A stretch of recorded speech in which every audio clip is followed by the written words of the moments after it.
The Yellow Sam betting scam of Bruce Lee. In a small Irish village called Bellowstown, people still remember a man who stole $600,000 in broad daylight. No gun, no mask, no violence. After it was all over, he walked away freely. The police couldn't touch him because everything he did was completely legal. His name was Bruce Lee, a mysterious and brilliant gambler, so dangerous that bookies would shut down their shops the moment they heard his name. This is the story of 1975. The world knows it today as the Yellow Sam betting scam. June 26, 1975.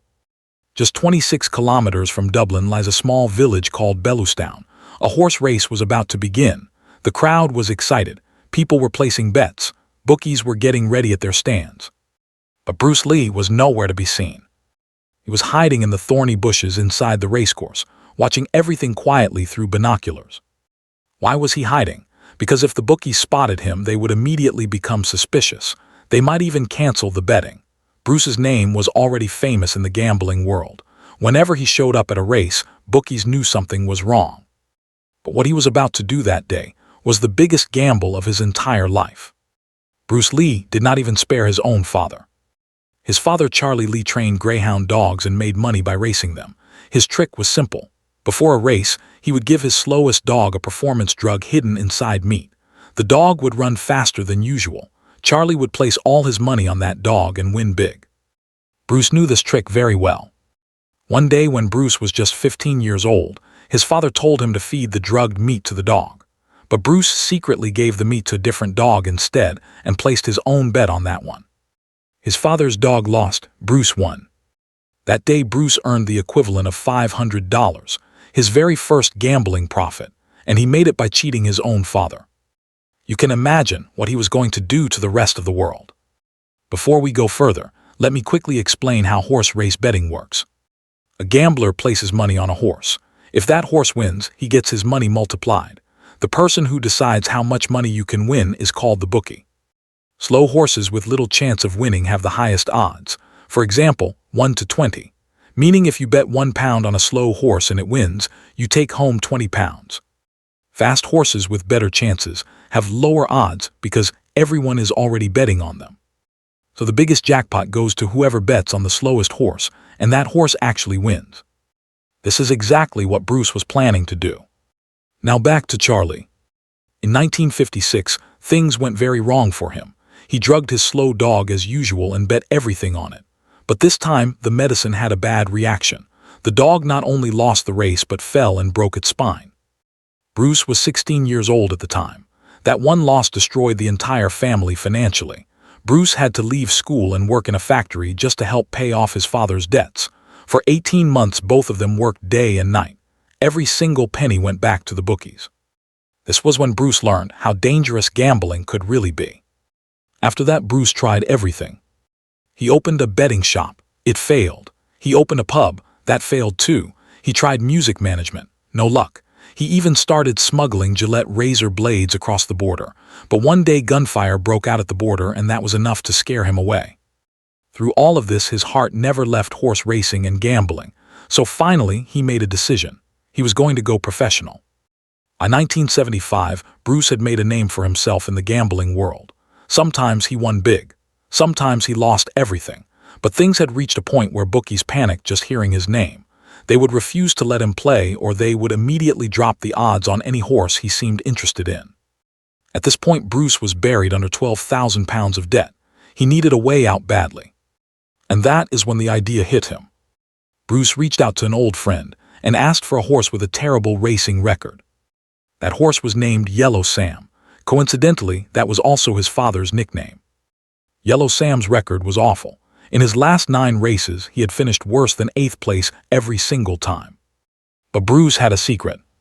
He deliberately ran Yellow Sam in the wrong conditions, wrong ground, wrong races, anything to make his official rating drop even lower. This made Yellow Sam eligible for handicap racing. The truth was Yellow Sam was actually fast on firm ground. Bruce had been hiding that on purpose. He chose a race on June 26, 1975 at Bellowstown, the Mount Hanover Handicap Hurdle. But the horse was only half the plan. Bruce chose Bellowstown for a very specific reason. The entire racecourse had only one public phone booth. Here is how betting worked back then. Hours before a race, people across the country would place bets at local betting shops. Those shops stayed in contact with the bookies at the track. If too much money was piling up on one horse, the shops would call the bookies and the odds would be lowered. But there was one rule. Once the race started, the odds were locked. Nobody could change them. Bruce thought about this carefully. If he could block that one phone booth at the last moment, the bookies at the track would have no idea what was happening outside. Yellow Sam's odds would stay high, 1 to 20, all the way until the race began. To pull this off without raising suspicion, he needed help, a lot of it. He selected 300 trusted people from all across Ireland. Each one received a cash envelope of £50 to £300. Their job was simple. At the last moment before the race, they would all go to their local betting shops and place bets on Yellow Sam. For this entire operation, Bruce put together £15,000, every penny he had. If it failed, he would not just be broke. He could end up in jail. Race day arrived. Hours before the race, betting shops across the country started filling up. As expected, Yellow Sam had the highest odds because his record was so bad. Then exactly 25 minutes before the race, a man named Benny walked up to the only phone booth at Bellowstown Racecourse. Benny was one of Bruce's most trusted friends. His job was to keep that phone line busy. He picked up the receiver and started crying. He told everyone waiting behind him that his aunt was dying and he had to speak to her. People felt sorry for him. Most backed off. One bookie in the queue was furious, but Bruce had already told Benny his instructions clearly. If someone tries to force you off the phone, break it if you have to, but do not let anyone else use that booth. For 25 minutes, Benny sobbed and talked to his so-called dying aunt. The moment the race began, he put the receiver down, walked out crying, and disappeared into the crowd. At the same time, Bruce's 300 people across the country placed all their bets on Yellow Sam. Yellow Sam's odds stayed at 1 to 20, and the moment the race started, they were locked. Betting managers tried desperately to call the track to lower the odds. Every time they called, the line was busy. The bookies at the track had absolutely no idea what was happening outside.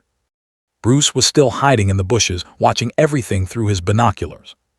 When the race started, Yellow Sam was unrecognizable. He flew through the course.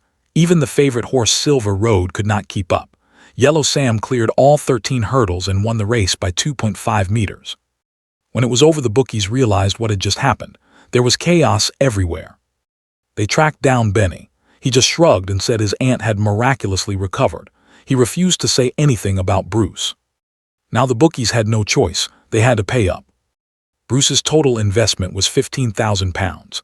At 20 to 1 odds, he was owed £300,000.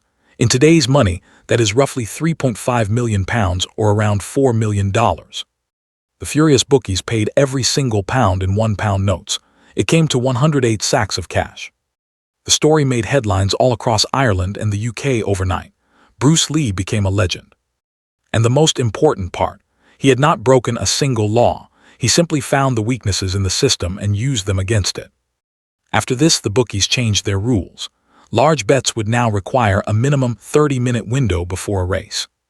Bruce Lee continued gambling after 1975. His operations in 2010 and 2014 proved that even at 70, his mind was still razor sharp. He passed away on May 23, 2021, at the age of 81 after battling cancer. The horse racing world remembered him as a genius and the Robin Hood of racing. A man who knew how to beat the system and also had the heart to give that money to those who needed it most. If you enjoyed this story, make sure to like and share this video. Thank you for watching, and I will see you in the next one.